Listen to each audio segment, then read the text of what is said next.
যারা এই ভারতবর্ষের বুকে কোন ভারতীয় রমণীর গর্ভে ভারত সন্তান রূপে জন্মগ্রহণ করতে পারছেন, তারা হচ্ছেন সৌভাগ্যবান এবং সৌভাগ্যবতী। সে বিষয়ে কোনো সন্দেহ নাই। কেন? এই ভারত সম্বন্ধে পাশ্চাত্যে চার্চের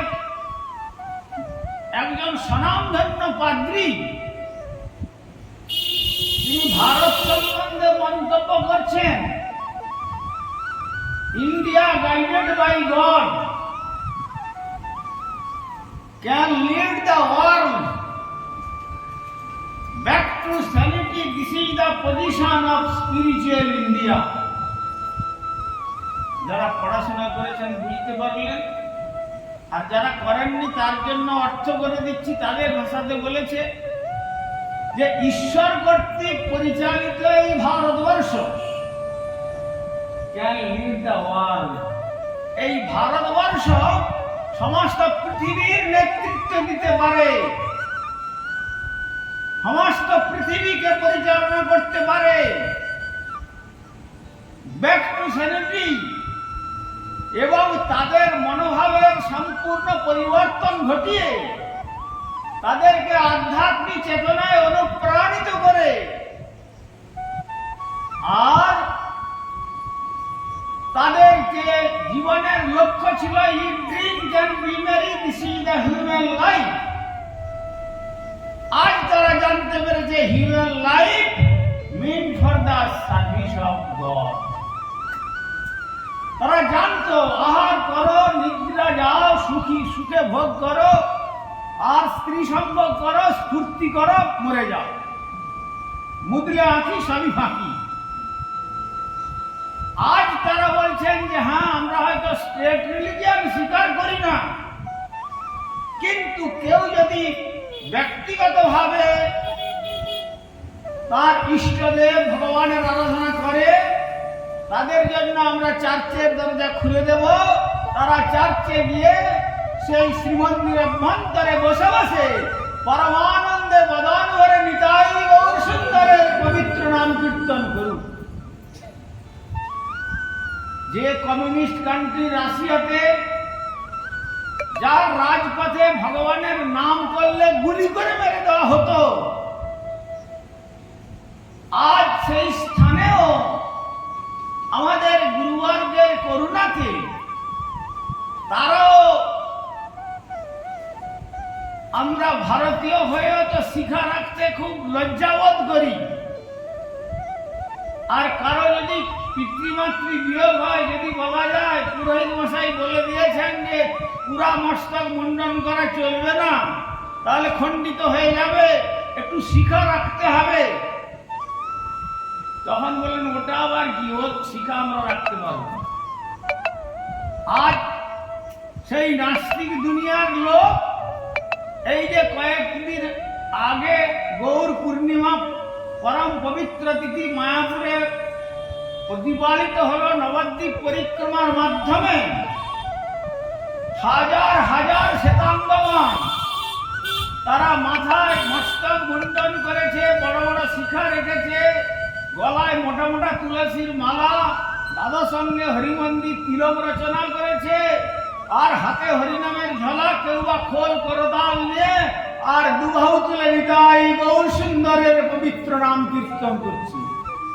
আর শিবর মহাপ্রভুর আবির্ভাব স্থানে, সেই স্থানে গিয়ে তারা গড়াগড়ি দিচ্ছে, আর সেই স্থানের ধূলিকণাকে তারা পরম যত্নের সহিত মস্তকে নিচ্ছে, আর কিছু কিছু তারা সংগ্রহ করে নিয়ে আবার তারা তাদের স্বদেশে ফিরে যাচ্ছে। 1974 সালে যখন রাশিয়া থেকে এক প্লেন সন্ন্যাসী ভক্ত গৈরিক বসন ধারণ করে আপনাদের দমদম এয়ারপোর্টে প্লেনটা ল্যান্ডিং করলো, তারপরে তারা ওইখানে নেমেই সেই এয়ারপোর্টেই নিজেদের অঙ্গেতে ধুলি মাখছি। তখন সাংবাদিকগণ গিয়ে জিজ্ঞাসা করছেন যে তোমরা কি পাগল নাকি, এখানে এই এয়ারপোর্টের মধ্যে গড়াগড়ি দিচ্ছ, ব্যাপারটা কি? তখন তারা বলছে জানো, আমরা ভারতীয় সনাতন সংস্কৃতির বাহক শুদ্ধ মহাত্মাগণের শ্রীমুখ থেকে শ্রবণ করেছি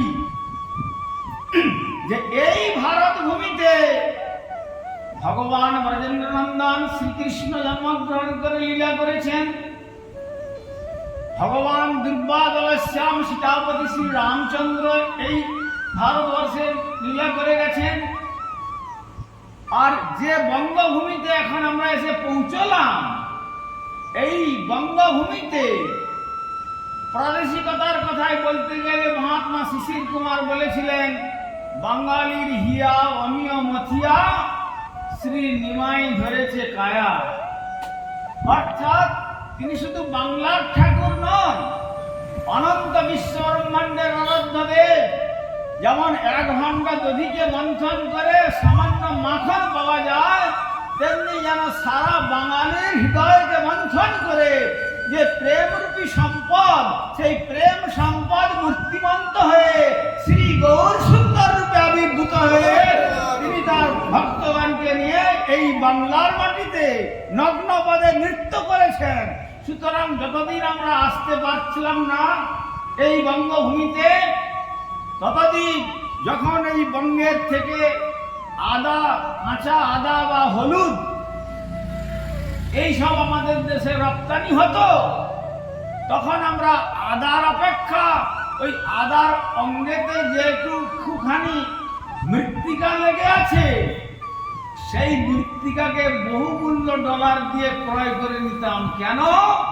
আর শ্রী চৈতন্য মহাপ্রভু তিনি অপার করুণাময়, কলিকালে অবতীর্ণ হয়ে সকল জীবকে উদ্ধার করবার জন্য শ্রী হরিনাম মহামন্ত্র প্রদান করে গেছেন।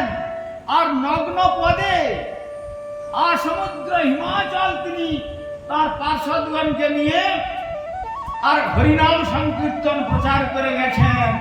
এমন পরম পবিত্র ভূমিতে যখন এসে পড়েছি, যদি তার আবির্ভাব স্থান নদিয়া, নবদ্বীপ, মায়াপুরে পৌঁছতে না পারি, অন্তত সুযোগ যখন এসেছে সেই ধুলি সর্বাঙ্গে মেখে আমরাও বদন ভরে নিতাই গৌর সুন্দরের হরিনাম কীর্তন করতে থাকি। কীর্তন করতে করতে তাহলে নিশ্চয়ই তার শ্রীচরণ ধুলি তার ধামে আমাদেরকে নিয়ে যাবে। এই হচ্ছে পবিত্র ভারত ভূমি। এই জন্য কবিরাজ গোস্বামী চরণ তিনি এই ভারত সম্বন্ধে বলছেন, এমন ভারত ভূমিতে হইল মনুষ্য জন্ম, যার জন্ম সার্থক করি কর কর উপকার। এমন ভারত ভূমিতে যে মানবীর গর্ভে মানব হয়ে জন্মগ্রহণ করেছ, নিজের জন্মটাকে সার্থক করো। অর্থাৎ মহৎচরণ আশ্রয় করে, হরিভজন করে, জীবনকে সার্থক করে আবার তুমি অপরকেও হরিভজনের জন্য উপদেশামৃত প্রদান করো। এমন নয় যে do what I say, don't do what I do. আমি যেটা বলছি বড় বড় উপদেশ মুখে দেওয়া যায়, যদি আচরণ কিছু না থাকে। ক্লাসে মাস্টার মশাই গিয়ে ছেলেদের বলছেন, দেখো তোমরা খবরদার কেউ ধূমপান করবে না। লিখা আছে দেখবে সিগারেটের প্যাকেটের মধ্যে, cigarette smoking is injurious to the health. ধূমপান স্বাস্থ্যের পক্ষে ক্ষতিকারক, খবরদার কেউ ধূমপান করবে না। তারপরে যদি মাস্টার মশাই ওখানে ক্লাসে বসে নিজে ধূমপান করে ছাত্রদের দিকে ধোঁয়া ছেড়ে দেয়, ছাত্ররা কি মনে করবে? যদি ধূমপান নিষেধ হতো তাহলে মাস্টার মশাই কেন করছে? তাহলে মাস্টার মশাইয়ের কাছে ধূমপান না করে অন্যত্র ধূমপান করা যায়, তাই তো? কিন্তু সেই রকম বক্তব্যের দ্বারা জীবের মঙ্গল হবে না। মহাপ্রভু বললেন আপনি আচারই ধর্ম জীবের শিখায়, আপনি না কইলে ধর্ম শিখানো না যায়। আচার করেন কি হয় না করে প্রচার, প্রচার করেন কি হয় না করে আচার, আচার প্রচার নামের করবেই কার্য। তুমি সর্বগুরু, তুমি জগৎের আচার্য। অতএব যে কথাটা বলবো সে কথা বলার আগে তার নিজের জীবনকে সেইভাবে তৈরি করতে হবে। সেই জন্য তিনি আচার্য। আচিনতি যশাস্ত্রার্থম,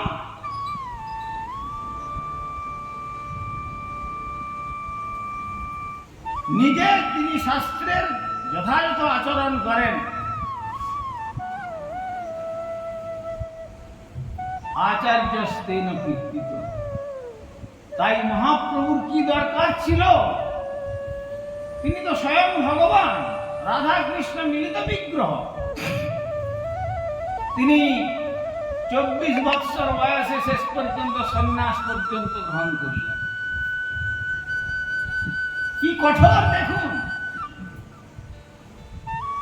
ঘরে বিধবা জননী আর বিষ্ণুপ্রিয়া,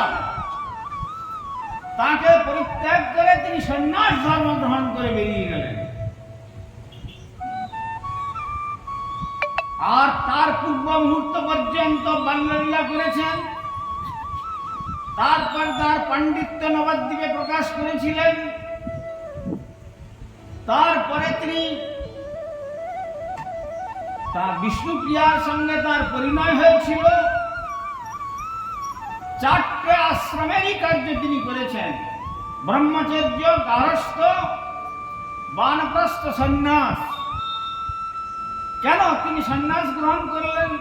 না করলে কি হতো না? জগৎকে দেখিয়ে দিলেন যে সন্ন্যাস মানে সম্যক প্রকারের ন্যাস ত্যাগ করা। আর যারা রয়েছেন তোমার সম্বন্ধ সূত্রে, বললেন আমরা কেউ কাউকে রক্ষা করতে পারি না, সকলের রক্ষক হচ্ছেন একমাত্র ভগবান। ভগবান রক্ষা করবেন। সুতরাং বৃদ্ধা জননী আর ওই পত্নী, এদেরকে শ্রী ভগবানই রক্ষা করবেন। আমি রক্ষাকর্তা নই। তাই শ্রী ভগবানের পাদ পদ্মে অর্পণ করে দিয়ে আর তিনি কাটোয়াতে গিয়ে সন্ন্যাস গ্রহণ করে আসমুদ্র হিমাচল প্রচার করে গেলেন।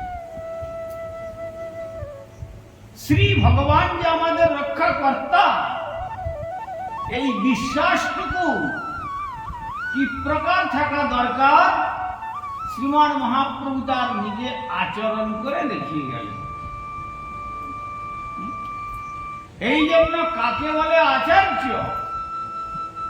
কাকে বলে শুদ্ধ ভক্ত, শ্রীমান মহাপ্রভুর আচরণেতেই সাধক সেটি অনুসরণ করে।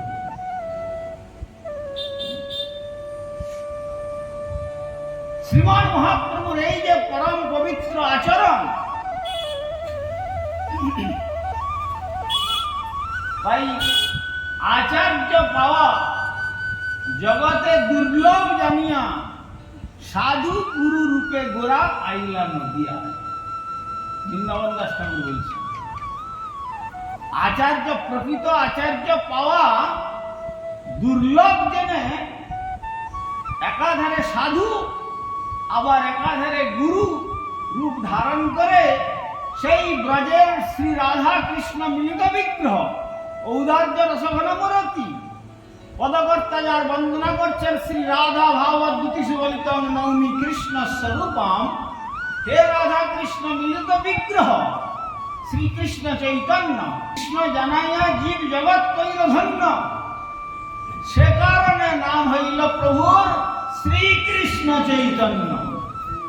অতএব শ্রীকৃষ্ণকে কিভাবে জানাতে হয়, নিজে আচরণ করে আচার্যের কার্য করে তিনি জগৎকে দেখিয়ে গেলেন।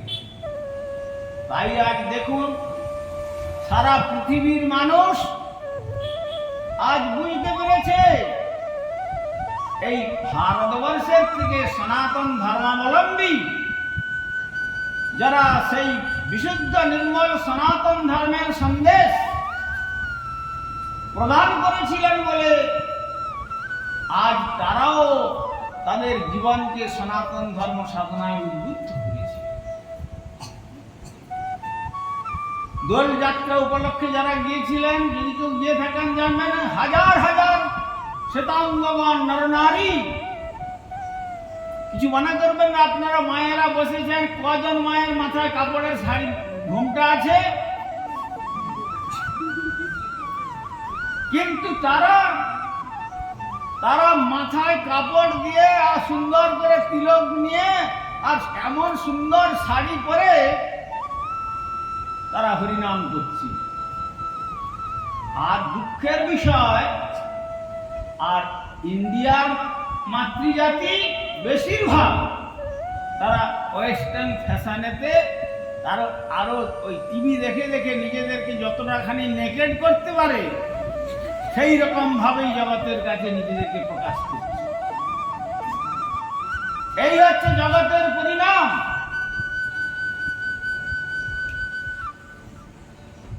ভাবলে অবাক হয়ে যেতে হয়। আমাদের গুরুপাদ বন্ধু যখন জার্মানিতে গিয়েছিলেন, 3 মাসের ভিসা ছিল 1972 সালে, কিন্তু 1 মাস সেখানে কোনো কষ্ট কোনো রকম করে ছিলেন, হরি কথা বলে টলে। তারপরে বললেন, তোমাদের এত নোংরা প্রবৃত্তি, এসব দৃশ্য আমার দেখতে ভালো লাগছে না।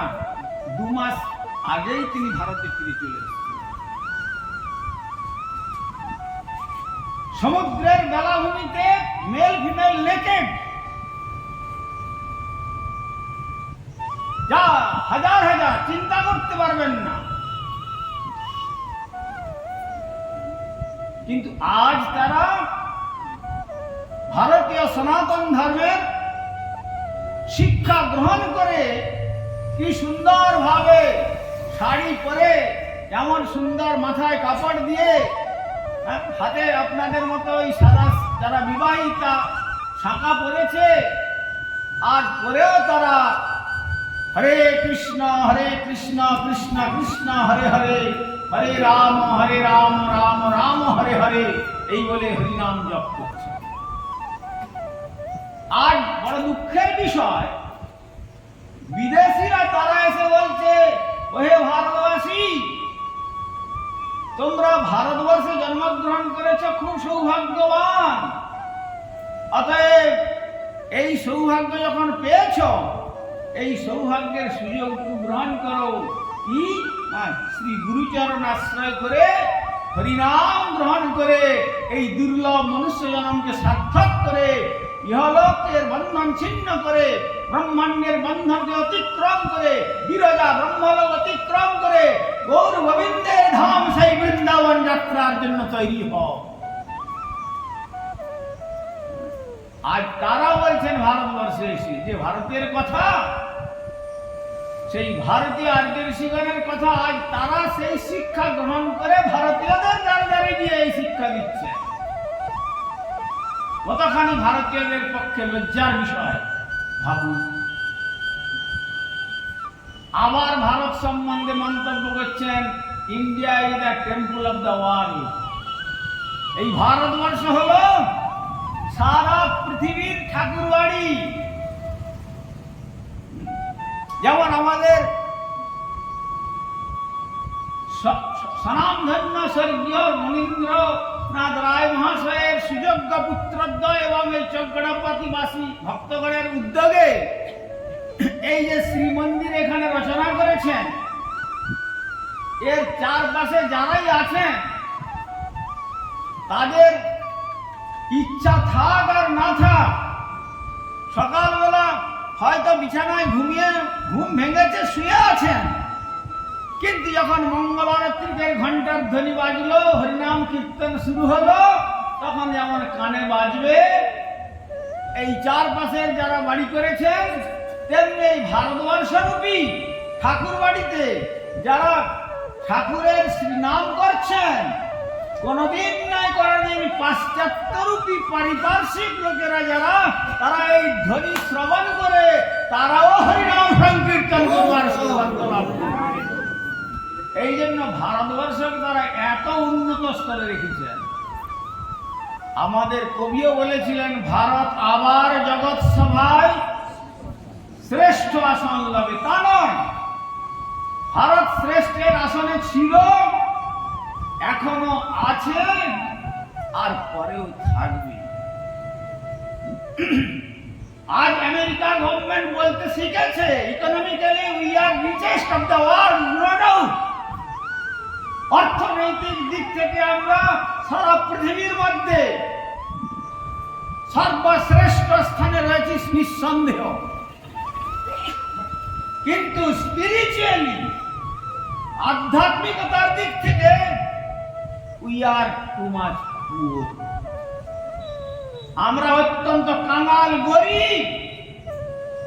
হে ভারতীয় সনাতন ধর্মের বাহকগণ, আপনাদের কাছে আমরা উত্তরীয় অঞ্চল প্রসারিত করে যেন ভিক্ষার ঝোলা নিয়ে প্রার্থনা করছি। আমাদের এই ঝোলাতে আধ্যাত্মিক চেতনায় অনুপ্রাণিত হওয়ার জন্য হরিনামের বীজ আমাদেরকে প্রদান করুন। আমরাও যেন ভারতীয়দের মতবদান ভরে নিতাই গৌর সুন্দরের শ্রী নাম সংকীর্তন, হরে কৃষ্ণ কৃষ্ণ কৃষ্ণ হরে হরে, হরে রাম রাম রাম হরে হরে, এই বলে হরিনাম কীর্তন করতে পারি। আজ তাই এই ভারতবর্ষের গৌরব সারা পৃথিবী ব্যাপী ছড়িয়েছে। সুতরাং আমরা ভারতবাসী হয়ে যদি প্রদীপের তলায় অন্ধকারের মতো আমরা থেকে যাই, পদ্মপত্রের তলায় যেমন ভেগ বাসা বাঁধে, আর পদ্মের সৌরভ সে নিতে পারে না, ওই পোকা মাকড় এইগুলোই কেবল সে আহার্য করে, আর দূর থেকে মধুমক্ষিকা উড়ে এসে পদ্মের মধু পান করে তৃপ্তি হয়ে চলে যায়। আর 7 সমুদ্র 13 নদী অতিক্রম করে তারা এসে এই ভারত রূপী পদ্মের কৃষ্ণ প্রেম রূপী মধু তারা প্রাণ ভরে আস্বাদন করছে। আর আমরা ওই পদ্মের তলায় ভেকের মতো পচা কর্দম অর্থাৎ অমেধাদি দ্রব্য এইসব গ্রহণ করে জীবনটাকে ধ্বংসের পথে নিয়ে চলে যাচ্ছি। তাই মহাপ্রভু বললেন, ওহে আমার ভারতবাসী শোনো। প্রভু কহে, নিত্যানন্দ প্রভু এবং হরিদাস ঠাকুরকে কি বলেছিলেন? প্রভু কহে, কহিলাম শোনো শোনো নিত্যানন্দ, শোনো হরিদাস, সর্বত্র আমার আজ্ঞা করহ প্রকাশ, প্রতি ঘরে ঘরে গিয়া কর এই ভিক্ষা, বল কৃষ্ণ ভজ কৃষ্ণ কর কৃষ্ণ শিক্ষা। ইহা বলিবে আর বলাইবে, ইহা বলিবে আর বলাইবে, বলবে নিজে আচরণ করবে কিন্তু, আর তারপরে বলাবে। দিবা অবসানে আসি আমারে কহিবে। দিবা অবসান হলে আমাকে বলবে, কাদেরকে কতখানি এই নামেতে তুমি উদ্বুদ্ধ করতে পেরেছ।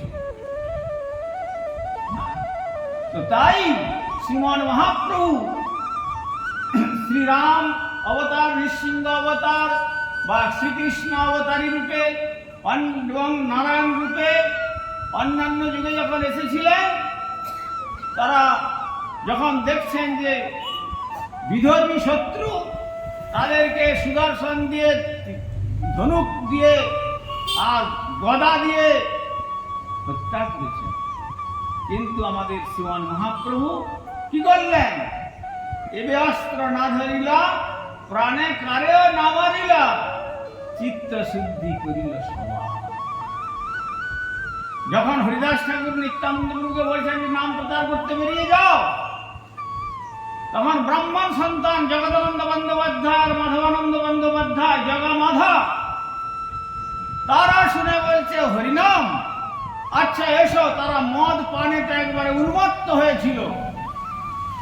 যখন নিত্যানন্দ প্রভু বললেন, ভাই জগাই মাধাই, তোমরা একটু হরিনাম করো, তাতেই তোমাদের জীবনের ধন্য হবে। হরিনাম, সঙ্গে সঙ্গে মদের ভাণ্ড নিয়ে আর নিত্যানন্দ মাথায় আঘাত করে মাথা ফাটিয়ে দিয়েছেন, দর দর দর দর করে রক্ত ঝরছে। আর হরিদাস ঠাকুর শ্রীমান মহাপ্রভুকে গিয়ে বললেন, প্রভু আজ নাম প্রচার করতে গিয়ে এই অঘটন ঘটেছে। শুনাই মহাপ্রভু চক্র চক্র চক্র বলি গুরু ডাকে ঘনে ঘন, সুদর্শন চক্রকে আহ্বান করছেন। আর আহ্বানে সুদর্শন চক্র এসে বনবন করে ঘুরছেন কেবল আদেশের প্রতীক্ষায়। সঙ্গে সঙ্গে নিত্যানন্দ প্রভু করুণার মূর্তি তো, আমার নিতাই পদ কমল কোটি চন্দ্র সুশীতল, ওরে যে ছায়ায় জগত জুড়ায়, যে ছায়ায় জগত জুড়ায়। শ্রী নিত্যানন্দ প্রভু জনাশ্রয় নিলে কোটি কোটি চন্দ্রের শীতলতা জগতের আধ্যাত্মিক আদিদৈবিক আদিভৌতিক ত্রিতাপ সমূলে উৎপাদিত হয়ে যাবে। আর সেই নিত্যানন্দ প্রভু বললেন, প্রভু থামো, তুমি চক্রকে আহ্বান করছো কেন? মনে নেই তুমি সংকল্প করে এসেছিলে, এবে অস্ত্র না ধরিবে, প্রাণে কারিও না মারিবে, চিত্ত শুদ্ধি করিবে সবার। আর যদি তুমি মেরেই ফেললে তাকে, তাহলে তোমার আর করুণার কথাটা কি বৈশিষ্ট্য থাকলো? হ্যাঁ, কি করতে বলছো তুমি? না, এর যে মনের প্রবৃত্তিটা, তুমি কৃপা করে এর মনের মলিন প্রবৃত্তিটাকে নষ্ট করে দাও, তাহলে এদের চিত্ত শুদ্ধি হয়ে যাবে। নিতাই তাই বলছো? হ্যাঁ। তখন মহাপ্রভু জগাই মাধাইকে বললেন, প্রভু কয়ে জগাই মাধাই, আর যদি তোরা না করিস কথা দে একটা প্রবেশ। জগাই মাধাই বলে, আর না রে বাবা, যা করে ফেলেছি করে ফেলেছি। যার আহ্বানে সুদর্শন চক্র চলে আসেন, আমরা এতদিন জানতাম যে শচী পিসির ছেলে নিমাই পণ্ডিত, কিন্তু যার আহ্বানে সুদর্শন চলে আসেন, তাহলে তিনি তো স্বয়ং নারায়ণ। আর কোনোদিন করবো না। অমনি জগাই মাধাইকে মহাপ্রভু আলিঙ্গন দিলেন, আর তাদের পাপ চিরতরে অন্তর থেকে নির্মূল হয়ে পরম পবিত্র হয়ে গেল। তারাও তখন সেই নবদ্বীপের পথে পথে দুহাত তুলে নিতাই গৌর সুন্দরের শ্রীনাম কীর্তন করে আচার্যের কার্য করতে শুরু করলেন। আর গঙ্গার ঘাটে বসে বসে বললেন, যারা এসেছো ভাই, গঙ্গা পারে যাবে, তোমরাও সকালে বদন ভরে শ্রী হরিনাম কীর্তন করো। সুতরাং যাবৎ স্পর্শমণি স্পর্শী হেম নাহি করে, তাবৎ স্পর্শমণি কেহ চিনিতে না পারে। স্পর্শমণি পড়ে থাকলো, যদি সে লোহাকে সোনাতে পরিণত করতে না পারে, তাহলে তাকে কে জানবে? সুতরাং তোমার এই জগাই মাধাই উদ্ধারের কথা জেনে আর কলির মানুষ আর অজ্ঞান অন্ধকারে থাকবে না। তাই তোমার প্রদত্ত যে শ্রীনাম, সেই শ্রীনাম গ্রহণ করেই তারা তাদের জীবনকে ধন্য করবে। তাই মহাপ্রভু বললেন, প্রভু কহে কহিলাম এই মহামন্ত্র, ইহা জপ দিয়া সবে করিয়া নির্বন্ধ। সকলের জন্য বললেন, সার্বজনীন উপদেশ। ইহা হইতে সর্বসিদ্ধি হইলে সবার, সর্বক্ষণ বলাইতে বিধি নাহি। আর কোনো বিধি নাই, কালাকাল কোনো বিচার নাই, সূচি অসূচি বিচার নাই। কি শয়নে, কি ভোজনে, কিংবা জাগরণে, অহর্নিশা চিন্ত কৃষ্ণ বলহ বদনে। হরি নাম বিনা কলিকালে নাহি আর ধর্ম, সর্বমন্ত্র সার নাম এই শাস্ত্র মর্ম। হরের নাম হরের নাম হরের নামৈব কেবলম, কলৌ নাস্তেব নাস্তেব নাস্তেব গতিরন্যথা। কলিকালে নাম রূপে কৃষ্ণ অবতার, নাম হইতে হয় সর্ব জগৎ বিস্তার। আপনি যে যার পূজা করুন, যে যার আরাধনা করুন। পুরোহিত দর্পণে বললেন, যজ্ঞং দানং তপৎকর্ম শ্রাদ্ধং চ পিতৃতর্পণম, সকলং নিষ্ফলং রাজন হরি সংকীর্তনং বিনা।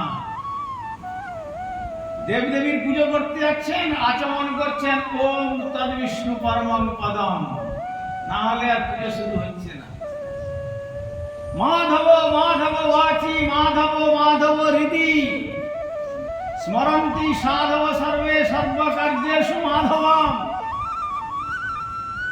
সেখানে অন্য দেব দেবীর নাম চলছে না। মাধব, মা মানে লক্ষ্মী, ধব মানে পতি, লক্ষ্মীপতি নারায়ণ এখন আমার জিহাতে বসুন, হৃদয়তে স্থান লাভ করুন। স্মরন্তি সাধব সর্বে, অর্থাৎ সাধুগণ যা নিরন্তর স্মরণ করেন সেই সর্বকার্যেষু মাধব। অন্তিম যাত্রা শ্মশান যাত্রায় নিয়ে চলছেন, তখন যে যার আরাধনা করুন না কেন, তখন আর অন্য কোনো ধ্বনি চলছে না। তখন কি বলছেন? বল হরি। কেন অন্য ধ্বনি দিলে হবে না? বলে ধ্বনি তো বল হরি বলছেন। কাকে বলছেন? সবটাকে উপলক্ষ করে তাহলে সব। কিন্তু সে বলছে যার বেঁচে থাকতে থাকতে হরিনাম করি নাই, সে মাথা নেড়ে বলছে আমিও বলবো। তোমরা যতই বলো না কেন আমি আর বল কেন? যা না হয় বাল্যকালে আর তা না হয় তবু কালাকালে। সারা জীবন চলে গেছে, এখন শেষ সময়েতে শেষ হয়ে গেছে, আত্মা কর্মান্তরে চলে গেছে, সুতরাং হবে না। শ্রাদ্ধ পিতৃ শ্রাদ্ধ করতে বসছেন, পুরোহিত মশাই এসে ওই শালগ্রাম নিয়ে এসে ওই আরম্ভ করলেন ওম তদ বিষ্ণু পরমং পদম। সুতরাং হরিরেব সদারাধ্য সর্বদেবেশ্বরেশ্বর ইতরে ব্রহ্মরূপরাজ্ঞা নাবজ্ঞা কদাচন। শ্রী হরি হচ্ছেন সর্বারাধ্য তত্ত্ব। অতএব তথাপি অন্যান্য দেবদেবীদেরকে শাস্ত্র অবজ্ঞা করতে বলেন নাই, তারই সেবক সেবিকা। অতএব তার আদেশ প্রতিপালন করছেন। সূর্য নারায়ণ পূর্ব আকাশে উঠতে হচ্ছেন, পশ্চিম আকাশে অস্ত যাচ্ছেন, কার নির্দেশে? ভগবান শ্রীহরির নির্দেশে। অগ্নিদেবী তার দাহিকা শক্তি রেখেছেন কার জন্য? ভগবত প্রদত্ত শক্তি। লক্ষ্মী যে ধনের ভান্ডারী, আপনারা ধন অর্পণ করছেন, কে তাকে ধনের ভান্ডারী করে দিয়েছেন? সরস্বতী যে বিদ্যার ভান্ডারী হয়েছেন, প্রতিষ্ঠাত্রী দেবী, তাকে সরস্বতী জ্ঞানের ভান্ডারী কে দিয়েছেন? ভগবান শ্রীহরি। অতএব আজি বা শতেক বর্ষে অবশ্য মরণ। ওহে মর্তের মানুষ, তোমরা মরবার জন্য জগতে সকালে এসেছ। যদিও বিশ্বকবি বলেছেন মরিতে চাই না এ সুন্দর ভুবনে, কিন্তু বিশ্বকবিকে জিজ্ঞাসা করুন আপনি আপনার বাণীতে নিজেকে নিজে রক্ষা করতে পেরেছেন? তিনিও তো মৃত্যুর কোলে ঢলে পড়েছেন। সুতরাং শুধু কথার কথা বললে তো হবে না। এই মর্ত জগতে যারা আমরা এসেছি, পিতা পিতামহ প্রপিতামহ বৃদ্ধ পিতামহ প্রবৃদ্ধ পিতামহ ফোরফাদারগণ সকলেই মৃত্যুবরণ করেছেন, আমাকেও মৃত্যুবরণ করতে হবে। শুধু তাই নয়, মৃত্যুর রাস্তায় আমরা সকলে হেঁটে যাচ্ছি। যদি বলি মশাই আপনার বয়স কত হলো, বলবেন আমার 70 বৎসর আমি বেঁচেছি। 70 বৎসর আমার পরমায়ু থেকে মাইনাস হয়েছে, এক্সপায়ারি হয়ে গেছে, মরে গেছি 70 বছর, বাঁচি নাই, উল্টো ক্যালকুলেশনটা হয়েছে। কিন্তু ভ্রমটা কখন ভাঙে? যখন শেষ নিঃশ্বাস বেরিয়ে যায় তখন মনে করে যে লোকটা মরে গেল। তা নয়, জন্মে মাতৃগর্ভ থেকেই মৃত্যুবরণ করতে করতে করতে করতে করতে করতে আসে। আমার গুরুপাদ পদ্ম আরো সুন্দর একটা ছোট্ট উদাহরণ দিতেন। একটা বালক জন্মেছে যেদিন, সেদিন তার ফটো তুলুন, 6 মাস পরে অন্নপ্রাশনের সময়তে ফটো তুলুন, 2 বছর পরে তুলুন, আবার 5 বছরে কৌমার বয়সে তুলুন, আবার যখন স্কুলে যাচ্ছে তখন তুলুন, তারপরে যখন কলেজের স্টুডেন্ট তখন তুলুন, তারপরে যখন ইউনিভার্সিটিতে গেল তখন তুলুন, তারপরে যখন কর্মব্যস্ত হলো তখন কর্মজীবনের ফটো তুলুন, তারপরে রিটায়ার করে যখন বার্ধক্য এসেছে তখন তুলুন, আর মৃত্যুর আগের দিন ফটো তুলুন। কোন ফটোর সঙ্গে কোনো ফটোর মিল থাকবে? জন্মের থেকে সব মরতে মরতে মরতে মরতে এই অবস্থাতে পরিণত হয়। সুতরাং মরতে যখন হবেই, তাই আমাদের শাস্ত্র বললেন আজিবা শতেক বর্ষে অবশ্য মরণ, নিশ্চিন্ত না থেকো ভাই, যত শীঘ্র পারো ভজ শ্রী গোবিন্দ চরণ, জীবনে ঠিক নাই। অতএব যখন এই জগৎ ছেড়ে চলে যেতেই হবে, যত প্রভিডেন্ট ফান্ড বাড়ান আর ব্যাংক ব্যালেন্স যতই করুন, প্রত্যেক দিন পাসবুকটা খুলে যতই দেখুন যে কত ইন্টারেস্ট বেড়েছে, একদিন সব ছেড়ে দিয়ে চলে যেতে হবে। সুতরাং যাওয়ার পূর্বে কি নিয়ে যাবেন, পাথেয় কি নেবেন? এই যে এত কংক্রিট ফাউন্ডেশন করে এত প্যালেস নির্মাণ করেছ, পতি পত্নী পুত্র কন্যা আত্মীয় স্বজন বন্ধু বান্ধব শত্রু মিত্র স্বদেশ বিদেশ চিন্তাধারা করে জগৎকে, এর মধ্যে কিছু নিতে পারবে না। যে শরীরটাকে সামান্য পিন আপ করলেও সহ্য করতে পারি না, ওই শরীরটাকে এই জগতে ছেড়ে দিয়ে যেতে হবে। সুতরাং যাওয়ার পূর্বে ঈশ্বরের অনুধ্যান নিয়ে শ্রী মহাতের চরণাশ্রয় করে যদি আমরা শ্রীহরির আরাধনা করে এই বাকি জীবনটুকু অতিবাহিত করতে পারি, তাহলেই আমাদের এই মনুষ্য জীবনের সার্থকতা, তাহলেই এই 84 লক্ষ জীবন সার্থক হবে। গীতাতে ভগবান বলেছেন, যদ্গত্ত্বা ন নিবর্তন্তে তদ্ধাম পরমং মম। যেখানে গেলে পর আর ফিরে আসতে হয় না, সেইটাই হলো আমার পরম ধাম। প্রভুপাদ বলতেন, back to god and back to home, this is the message of Shri Gaudiya Math or Shri Chaitanya দর্শন। চৈতন্য দর্শনের এটাই সন্দেশ, গৌড়ীয়গণ এইটাই সন্দেশ দিচ্ছেন, ফিরে চলো মন আপন ঘরে। অর্থাৎ এটা তোমার পার্মানেন্ট রেসিডেন্স নয়। ফর দ্য টাইম মিনস খুব টেম্পোরারি অ্যান্ড ট্রানজিটরি।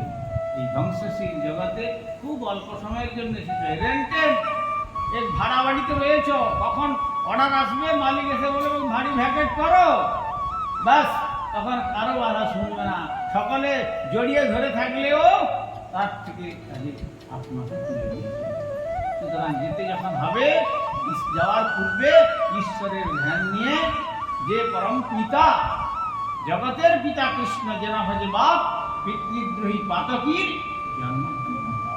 অতএব তার থেকে আমরা সেই পিতৃদ্রোহী যেন না হয়ে যায়। তিনি এত সুন্দর এই ধরণীকে এত সুন্দরভাবে সুসজ্জিত করে আমাদের প্রাণ রক্ষার জন্য ব্যবস্থা করেছেন। সব কিছু অনাদির আদি গোবিন্দ সর্বকারণ কারণম, সেই ভগবান শ্রীহরির আরাধনা করে যদি আমরা যেতে পারি, তাহলেই আমাদের এই মনুষ্য জীবনের সার্থকতা।